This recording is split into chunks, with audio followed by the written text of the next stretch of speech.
Hi. If you're available around, by the time you get this vlog, you'll have read the text I sent you.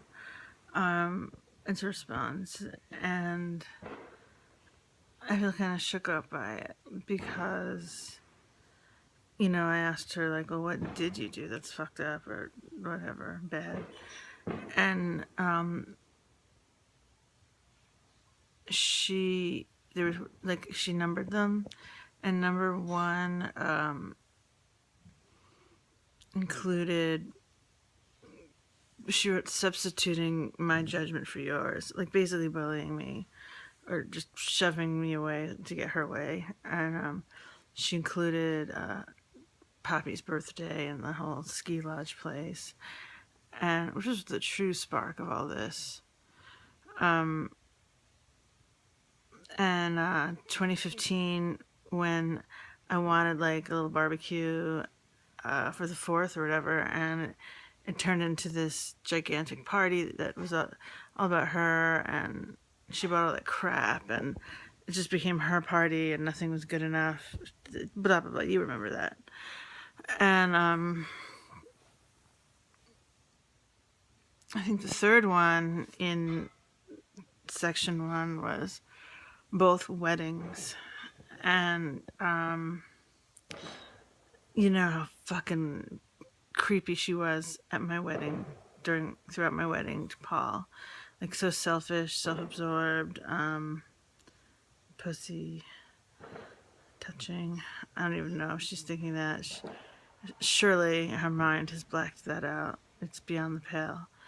But actually, like, what did she do that was like really pushy? The only thing I really remember from my wedding is like day before, I guess those few days, and we've recently talked about it, like, I'm okay, some almonds, putting on her boots ever so slowly with a million hooks, and just not giving a shit about my pregnant woman needs, driving drunk, and being insulted that we wanted to take the ferry. That was the wedding weekend, right? And the wedding day, just being bitchy and constantly fighting with McCarthy, which isn't about me, but I think it made her be really bitchy to me. And I don't know, I just feel like Paul's and my wedding weekend, she was a selfish bitch, and she seems to realize that. And my wedding to Kevin, I remember her really orchestrating that. And the main thing I remember is in Chicago, I'd found at a thrift store boutique this really cool vintage purple and green brocade dress that was very flattering to me. It was, even though it was purple and green brocade, it was simple as far as the style of it. And I remember Kevin and I were like, oh, this would be an awesome wedding dress. And she could not tolerate that. And like it was flipping her out. And she was like, well, let's just go to David's Bridal and look. And like we spent hours there, and there's this like puffy dress, and it wasn't like over the top puffy. It was fairly restrained puffy. And I was pretty fat at the time, like probably about how I am now, but it was the first time I'd been that fat. Anyway, like the dress sizes were like size 18 and 24 when they should have been like 12 and 14, 16, whatever. Anyway, there was this dress, and we sat in the dressing room for like hours debating it, and like between that one and another one, hours. And finally I was like, I don't want these. I don't want these dresses from David's Bridal. And she was like, okay, you're right. Let's go to Macy's. Like, we'll just find something. And I got this Eileen Fisher, which was pretty expensive, silk dress, like a sheath, sleeveless, and it had like the silk. It was just plain. It was like a nightgown, silk, and then underneath like another layer, maybe cotton silk. But I've always been really self-conscious about my big fat arms, and that's what it exposed. I didn't feel comfortable. I didn't feel it was a nice dress, a nice material on a different woman. It would look great. Although it was very plain, kind of 90s in a way. Well, this is 2001. Anyway, I'm rambling. So that's like the things that stand out, and like there must have been other shit. Like she bullied me about the menu and the venue, which was just our friend's house in Montauk. What church we wanted to just do, like what do you do, justice of the peace, like town hall thing. And she like bullied us into going to this Episcopalian church that's in Montauk, and neither one of us were even Episcopalian. Like I was raised Catholic, Kevin was raised nothing. Okay, so anyway, yes, I remember the wedding bullying, but I was surprised that she brought that up. And now I can't remember what number two was. Like, and if I get out of this video to go look, this video will be erased, and I can't. I should have studied it. I just got it. What the fucking hell? I feel like number three had some revelation. Oh no, but then I can't remember what number two was right now. But number three kind of got to my. It was humorous, long-winded, pedantic, maybe self-absorbed. And I found myself wanting to start out with writing like, "Oh, pedantic isn't so bad," or I never considered long-winded and pedantic that troublesome. Like kind of like giving that jovial tone that she ended with. I feel like that was a little self-deprecating humor. Not that it's not true. I think she's trying to inject humor into this, but at the same time, one and two were honest, right? I don't remember two. One, oh, not resolving McCarthy tension, but like, I don't think, like Paul said a while back, like there's nothing she can do. You two don't like each other, me and McCarthy. That can't be fixed. But what could have been fixed or addressed was Cookiegate.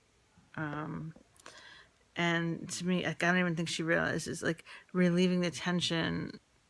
And she was talking about that like 6 months ago when she started therapy. And then there was the Lance the Boyle thing. Like, I had to do something to.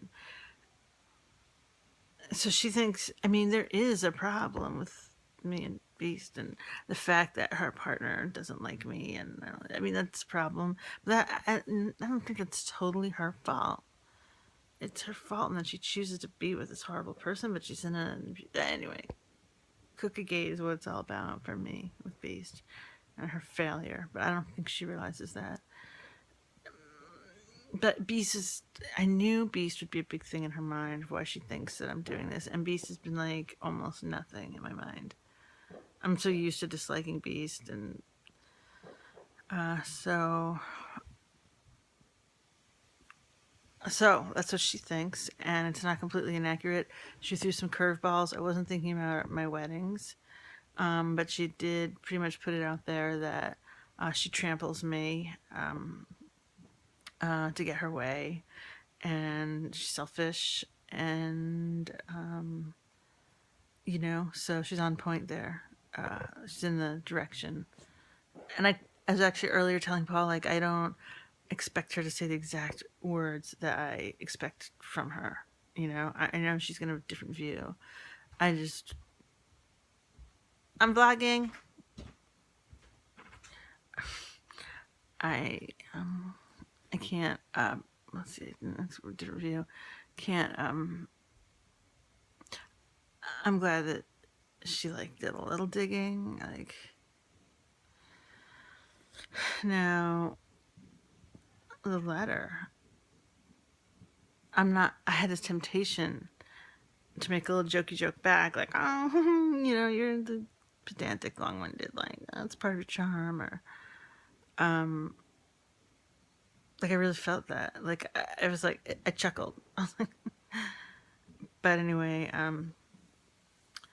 like, I can take my time, according to my therapist, But like now would be according to the plan, it would kind of, and the plan doesn't have to be strict, but like the basic plan is like now would be, or soon would be, in letter form, formally, me laying it out and being like, this goes way back, John, and like how I feel is like you handed me over like a piece of meat to him, and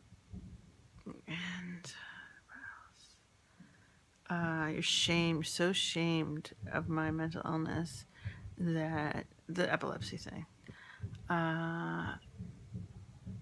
Is everything else huge? I'm like a little addled right now. Like I have to really. You told me to write it all down a while ago, and now I didn't, and I have to like think through what the terrible, terrible things are. I would add. I wasn't gonna get real nitpicky, but one thing is like 1,000 times there have been digs at me that have been disguised as humor, put me down basically. Like the most recent has been, I'm terrified of the day if that you lose Paul, of what will become of you. That you can't do it without Paul. You can't exist without Paul. You can't live on your own. You can't. And the way she says it is always funny, not funny. Like, suck his dick every night. Like, do whatever you have to do to keep him with you. I thought that was probably calling me. God, I just feel great.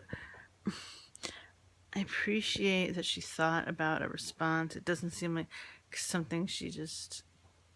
I feel like number one, the first part of number one, was the most honest thing in the whole thing. Basically, whatever she called it, substituting my plans over yours. That's an awkward phrasing, but bullying me until I submit to your will. That's what I'd call it. And the Allison thing, the party thing, that was bad, and I complained about it a lot. It was really stressful, but I wouldn't include that with Lifetime horrors. But yeah, it seems like she's stretching me. Like, what did I do? What have I done?